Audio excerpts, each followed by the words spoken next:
Good evening everybody. My name is Srikanth. So ఇవాళ నేను తీసుకొచ్చిన టాపిక్ ఏంటంటే జేఈ 2026 గాను రిక్వైర్డ్ డాక్యుమెంట్స్ ఏంటి, అంటే స్టూడెంట్స్ ఏ డాక్యుమెంట్స్ వాళ్ళు చూసుకోవాలి, ఏ డాక్యుమెంట్స్ వాళ్ళకి అప్లికేషన్ ప్రాసెస్లో యూజ్ అవుతుంది. సో ప్రజెంట్ అయితే ఫస్ట్ మనకు కావాల్సింది ఎస్ఎస్సి మార్క్స్ మేము ఒకటి, తర్వాత 12th క్లాస్ డీటెయిల్స్. ఒకవేళ కనుక 12th అయిపోయి లాంతరం చేస్తున్న పిల్లలు ఎవరైతే ఉంటారో వాళ్ళ 12th క్లాస్ డీటెయిల్స్. ఒకవేళ ప్రజెంట్ పర్సూయింగ్ స్టూడెంట్స్ ఉంటే వాళ్ళ డీటెయిల్స్ సరిపోతుంది, బోనఫైడ్ సర్టిఫికేట్ లాంటివి కానీ లేకపోతే వాళ్ళ ప్రీవియస్ మార్క్స్ మెమోస్ కానీ సరిపోతాయి, నాట్ ఏ ప్రాబ్లం. సో ఇంకొకటి ఏంటంటే ఆధార్ కార్డ్, ఎనీ గవర్నమెంట్ అలా valid ID proof like Aadhaar card కానీ లేకపోతే ఓటర్ ఐడి కానీ అది యూజ్ అవుతుంది.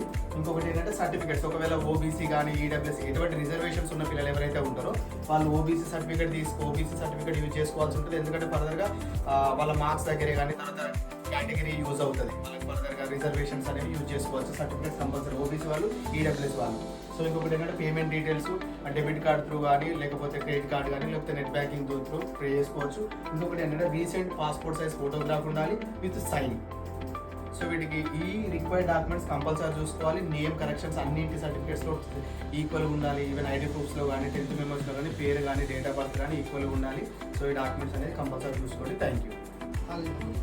Like and subscribe my channel. Like and subscribe please.